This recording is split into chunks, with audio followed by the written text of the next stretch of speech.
Well, good evening. So, tonight I'm going to introduce a new program that we're going to be starting, and we're calling it Reflections. So, reflections, you reflect back. So, how many times, if you're an ex Jehovah's Witness or fading away, or even a Jehovah's Witness, and for me, I was a convert, so I look at things differently. But maybe you grew up or were raised as a Jehovah's Witness, so that changes it.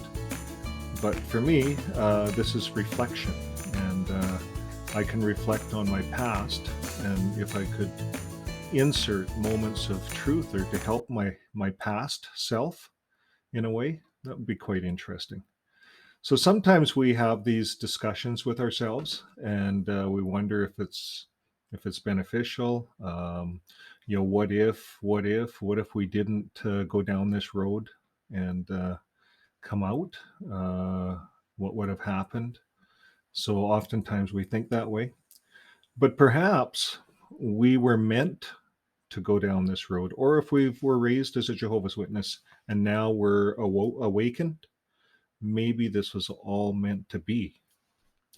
Maybe right now you're in a position where you can help others. Maybe that's what this is about. You see, when I look at everything in life, there has to be all sorts of people for all sorts of things. For instance, Jesus said in the time of the end there would be false prophets. So if Rutherford didn't come around and go to prison and get all angry at the Catholic Church and the judicial system because of his seditious and their false end dates, but if he didn't go to prison and dream up all this stuff they call today the truth, because that really all came from Rutherford and no beards. So Rutherford abolished all of Russell's teachings by 1927, and he called them Russellites. He demonized them. They wore the beards, the Russellites, he said. And this became the dawn of this new organization today called Jehovah's Witnesses. And today, Jehovah's Witnesses do not have beards, just like Rutherford.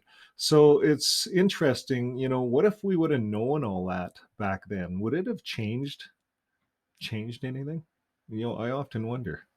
So tonight, I'm going to get to know my past self a little better and find out why he went down the road he did.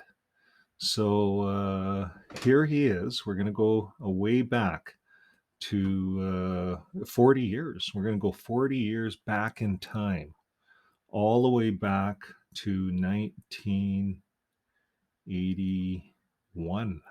1981. So that was the year I graduated, and I was living in a place in Canada, in the province of British Columbia, in the Okanagan, and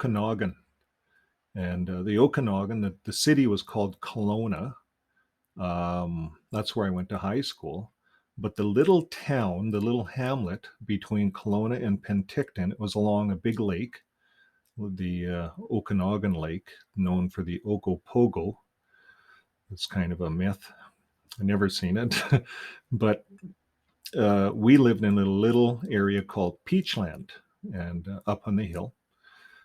Um, we didn't always live there. That was the last. My father farmed. We grew up on a farm, but we moved there halfway through my grade 12 because my father sold the farm, and that's where he moved.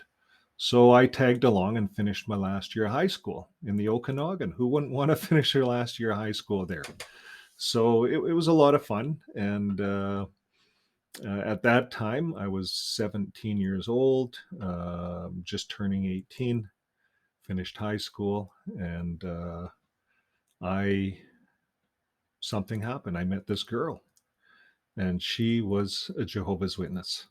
So let's look in on myself, and let's find out what what I would have said.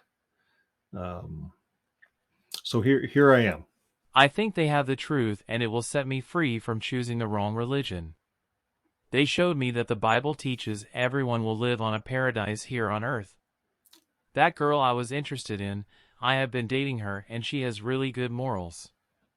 That is what I would like in a marriage Okay. partner. Um, so if we were to put this over here, but if we were to think about, you see the truth, the word truth, that was a big thing, I think, when I was first introduced to this religion. They called it the truth. And I thought, what a like now, 30 years, 40 years later, I think what a master this guy was who designed this, called it the truth.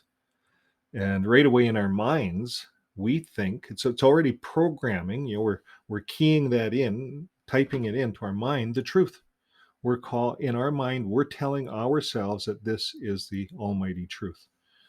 So once we do that, it's a really hard program. Everything else kind of you believe it. So I would have to break down the truth. That's what I would do with any young person. Is let's look at the word truth, and it's easy to show a person that Jesus owns the truth. The truth is in heaven.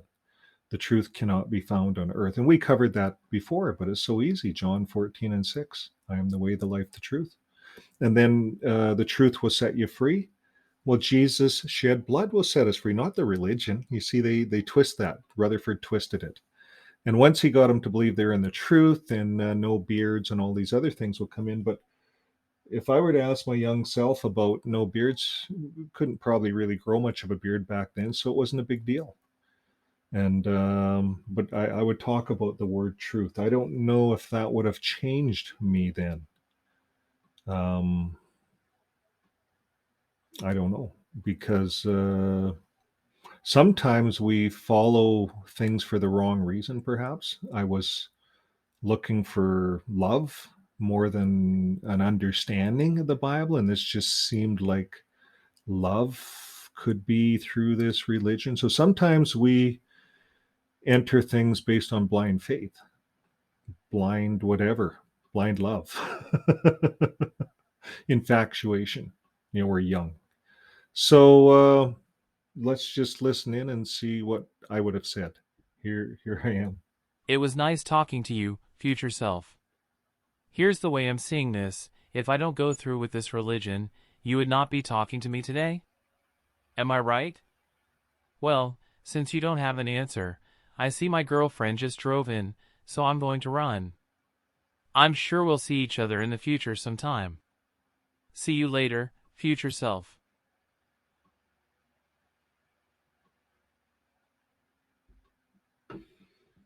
Well, I guess that's it. I guess that's how it works. When we're young, we kind of do our own thing. And I remember when I was young, just looking into this religion, and my dad gave it. He gave it about a year. He didn't think I would last, but he gave it a year. And that girl in the picture, yeah, we broke up. We didn't last long. But then I moved to Calgary, and I started a job in Calgary. And without the girlfriend, I kept studying. Wasn't even a girl involved. So you see, that's the thing. Once you get this in your mind that this is the truth, and of course they arranged it. Once I moved, I went to a few meetings in Peachland or in West Bank, but then once I moved to Calgary, they arrange everything to help you stay in the religion. Well, I moved to Edmonton and then Calgary, but that's what happened. So they arrange it, and you just keep studying because you think it's the truth. You just it just all looks good. It's a sales pitch, really. Rutherford was brilliant. So that's all I have to say for this evening for the reflection of how I got started, and we'll have many more reflections coming up. So this is episode 1, and we're going to call it the truth, I guess. Not sure.